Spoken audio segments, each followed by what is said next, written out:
Welcome to Presence, a global conversation for a new earth, with hosts Doug King and Cody Deese. And thank you very much. This is Doug. Glad to be here today with my compadre, Mr. Cody. How in the heck are you, Cody? I am doing really well, Doug. How are you? I'm fantastic. I'm right. in the middle of football season, and I'm loving life. I bet you are. How's your team doing? Well, is that the only thing that we need to know? Is that moment of brief silence? yeah. Okay. Yeah, well, it's a difficult question for me to answer because this is now, we're podcasting, I believe it's December the 5th today. Yes. And so that is.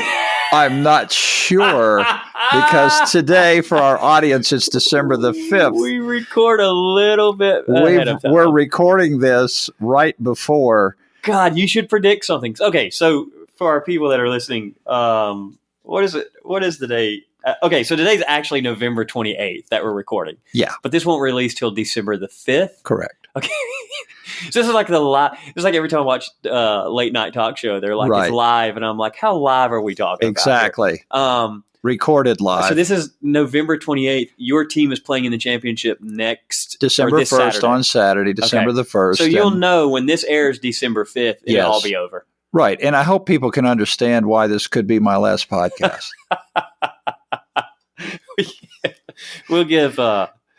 We'll extend to you some grace because I try to be optimistic, but I don't know about your team. Well, we have to remember that in spiral dynamics, the warrior worldview is a necessary part of our existence. Absolutely. And so I go warrior when I'm in front of the TV. Danae won't come near me. Well, that's how integral I am. she's wise. Exactly. For a lot of reasons. I know. But yeah, I'm great though. The season's great. And look at, man, while we're recording here today, we're looking out over the Presence property where we hope to have you as a guest if you haven't already been. And if you have been, we hope to have you back soon. It's a beautiful, clear, sunshining day here. And we just had some folks in from Nashville. We did add Beautiful. one guy who's a musician from Nashville, another musician who's actually from Indiana. And we've continued to bring people into Atlanta, as you well know, and we're continuing these conversations, and they're growing all the time. I love it. Okay, matter of business before we jump into Salvation Part 3. Okay, all right. So a couple of things that are on the schedule. One, really excited, drum roll. We are getting ready to release a brand new website. So the presence.tv, that will be released soon. I actually saw a glimpse of it last night, and I'm a looking and I'm a liking. Yeah, very exciting. So that's going to be, but I wanted to make people aware of, like sometimes we're going out and speaking, and we actually have a really cool thing coming up, December the 9th. So Sunday, December 9th. We, are both actually. We're going to be doing a discussion downtown Atlanta at Atlanta Becoming, and this is a gathering, a space that I've been working on for a little while now, and I'm really excited, Doug, that you're going to be there, and we're going to have a discussion that night. So it's free. It's open to anybody. It's such a good time. It's at the Elevator Factory. You can go to atlantabecoming.org or .com and to give you more details, but it's a great group of people. We have beer and wine, and we sit and have the discussions about beauty, truth, and goodness. And I'm excited to have you there and for both of us to kind of jump into a lot of the conversations we've been going on here. So real quick, what are you going to be talking about on December 9th? Yeah, so I'm very excited to be going through this. I want to give you a compliment right off the bat by saying there have been a number of these. You've brought in some amazing speakers and authors, and Cody does a great job of moderating discussions, asking insightful questions, and just doing a great job of creating an atmosphere where people can come in freedom and enjoy the ability to question without judgment. And actually, Cody, that, and I'll get to what I'm going to speak on, but if I'm not mistaken, you've averaged probably around 70 to 80 people per session, haven't you? We have, yeah. And that's just showing, and really, that's without any marketing, any going out and trying to get more than that. The Elevator Factory could maybe hold a few more than that, but really it's just kind of customized to that. We don't know what the potential of something like this is going to be, but I do know that coming this Sunday, you're going to be talking with me about the idea and concept of post-Christian. Mm-hmm. And that's going to be exciting to talk about post-Christian and why someone would come to that view while at the same time finding something like the biblical narrative to be absolutely at the foundation and cornerstone of their life at the same time. So that's a discussion we're real excited about. We've been having this discussion with those folks that are listening who have been here to come listen to us. And we're going to try to record this. We'll see how that works out. I know there have been a few challenges with that in the particular space that Becoming is in, but we are going to try to record. A number of you have asked us, is there any way I could be a part of this really cool group that's happening down there in Atlanta? Would love to hear what's going on with that. So we're checking into that right now. Yep, love it. So if you're interested and you want to come join us, it's free. It's open to all. So 6 p.m. Sunday, December the 9th, AtlantaBecoming.org. Check it out, and we'll be there. Okay, now transition. This is part 3 of salvation. Yes. And so we've been exploring what is salvation, what are we saved from, and then we made a little bit of progress. The first week, I talked a lot about my own personal experience, which I got an email about from someone who's very has some knowledge, and they were like, "Yeah, you suffer from scrupulosity." Scrupulosity. And I'm like, what the hell is that? Wow. That's they heard it. So they listened not communicable. They listened to our podcast and they're like, this is actually, this is what you have probably. And I'm like, what? And so I looked it up. It is religious OCD. Religious OCD. So check this out. How's it work? Compulsively praying. Yeah. Which can involve restarting the prayer if you get distracted while saying it, and or repeating it if you didn't feel you were concentrating properly on the prayer or on the meaning of the prayer. Wow. Or asking others if you are behaving correctly or if you did the right thing, or analyzing your behavior throughout the day to be sure you are acting appropriately. Reading or studying religious writings, books, and texts excessively. Questioning your motives all the time in numerous situations. The bottom line is, the reason I mentioned this, Doug, is because we did this podcast. We started Salvation. And I got talking about how many times I've said a prayer. Mm-hmm. My wife and I were flying to Thanksgiving recently, or to New York for Thanksgiving recently. And I got on the plane and we were talking about the grooves that get in your brain over a course of time. And I got on the airplane and they're getting ready to take off. And I went unconsciously, I wasn't even aware of it. Like I just went into, I bowed my head. I'm so embarrassed to say this, but I bowed my head. I put the seatbelt on and I bowed my head by the time we're taking off. And out of nowhere, I was like, "Dear Lord Jesus, forgive me my sins. Come into my heart." Mm-hmm. I went into the sinner's prayer. I'm a 37-year-old man. Yeah. I've been detoxing from that world of religion for some time now. Yeah. And I realized, my God, I'm still dealing with the repercussions of religious OCD. Yeah. And I was reminded of, I used to say that prayer like hundreds of times a day. Wow. I'd almost set my clock like, well, let me say it this hour just to make sure I'm good in case I die. Gosh. And the thing about your story is it's not unique. We get emails all the time. I had one last week from a guy who's, I guess, suffering from the same thing that you're describing here.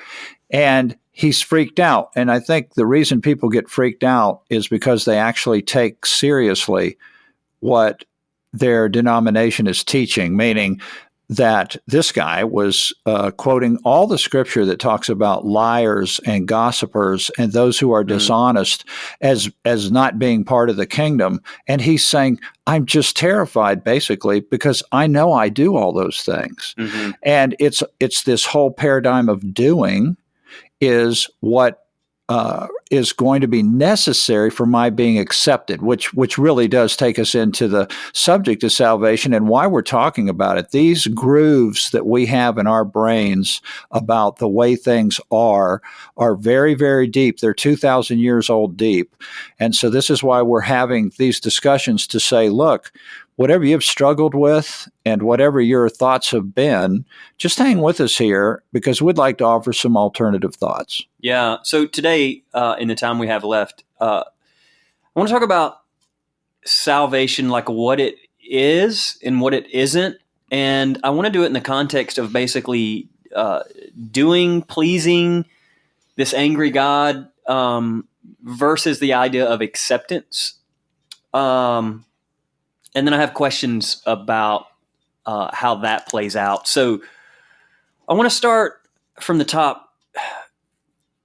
Is salvation for you about being accepted by some divine being, or does it lean more towards pleasing a divine being? Because often we talk a lot around here about doing and being. And I want to talk about salvation in that context because you talk about justification by works and or by faith.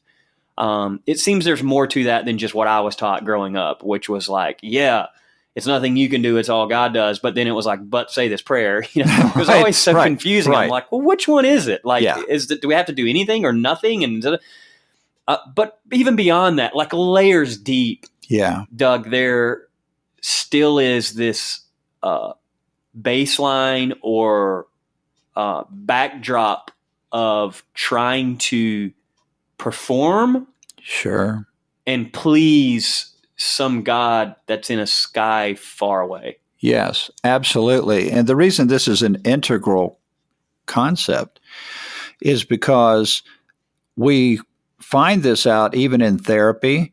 You find it out for a number of people out there that are studying things like the Enneagram. And that is, what is your motivation for doing things in life?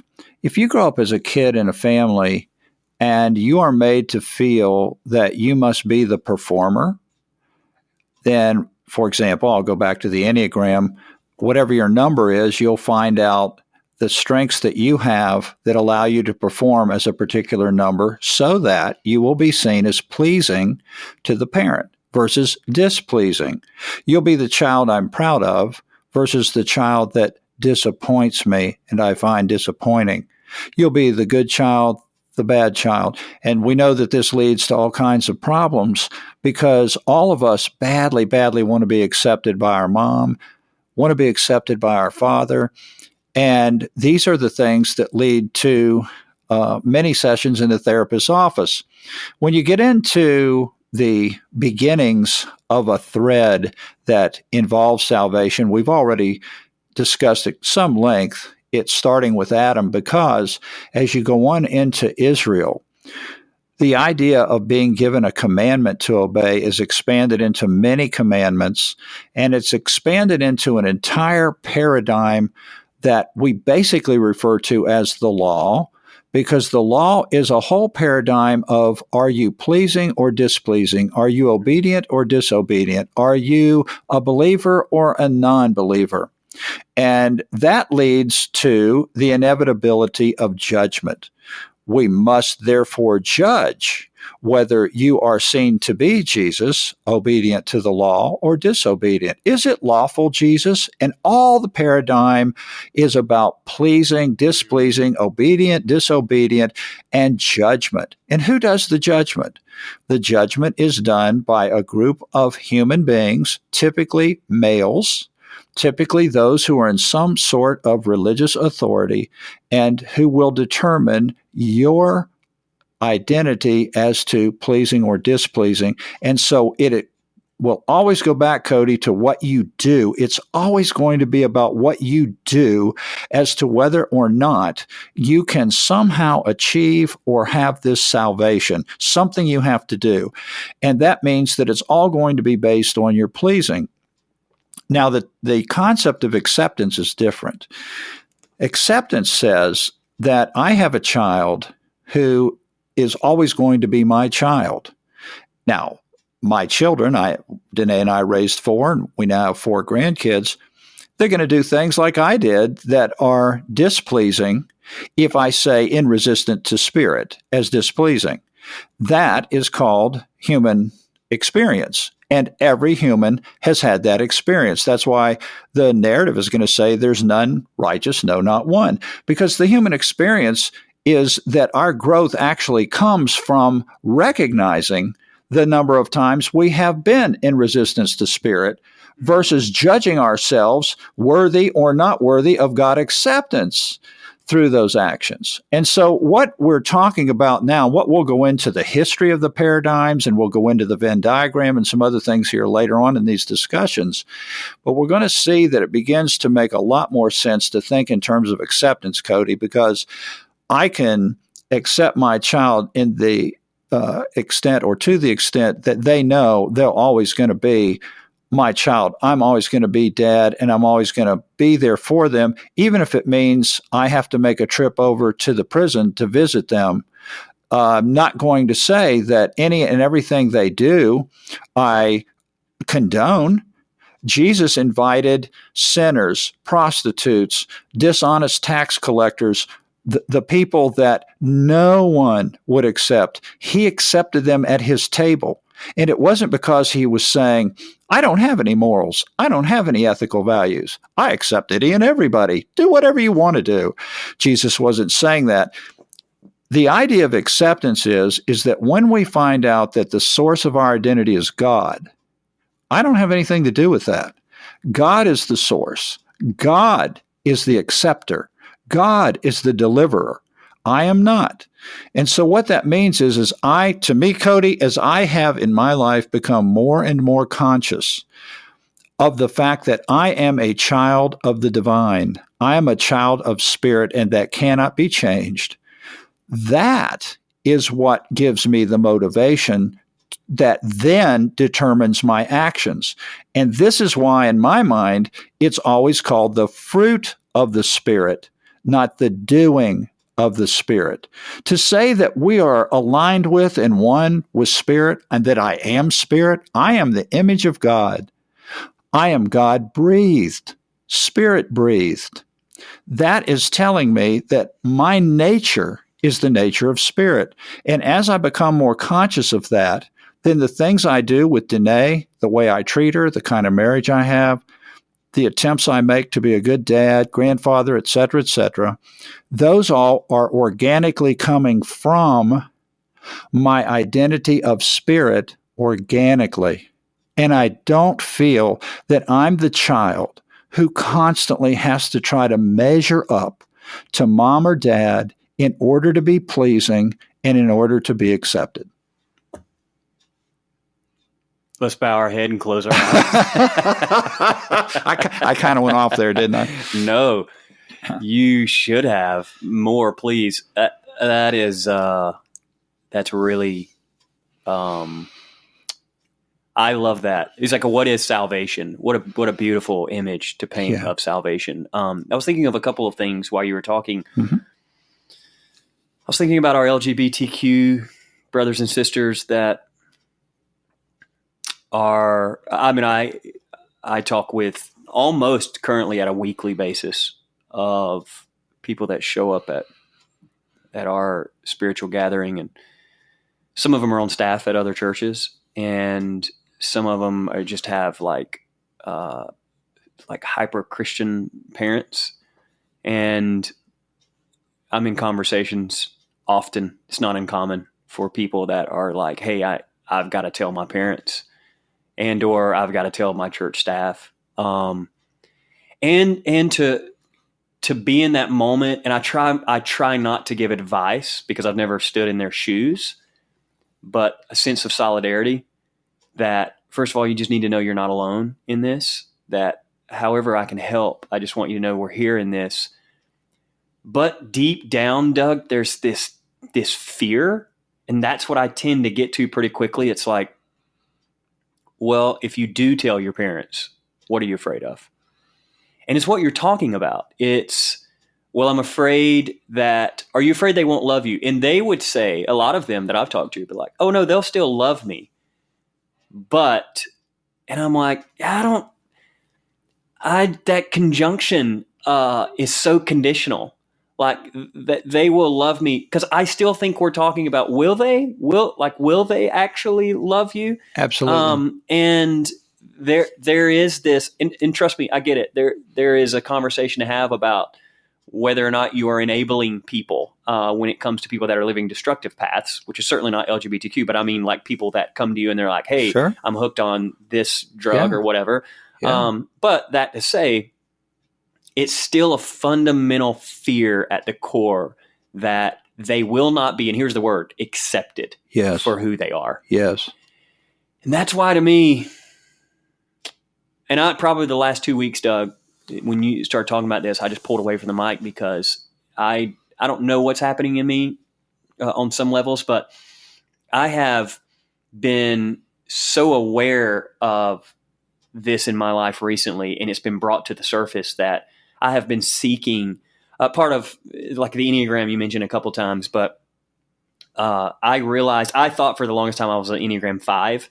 And you're not supposed to show your cards and play the parlor game, but nonetheless, Chris Hewitt came into town, friend who does the Enneagram, and I realized after spending a weekend with him and really studying, because I thought I was a 5 with a 6 wing, that I resonate really well with a 6. And one thing about a 6 is you're always seeking validation. Mm-hmm. And I realized when I read the section about, and for those that aren't familiar, just Enneagram, we make reference to it sometimes. It's like a chart, like spiral dynamics. But I realized when I read that about the 6, I'm like, my goodness, how much of my life have I spent longing for the stamp of approval from that author, that speaker? Mm-hmm.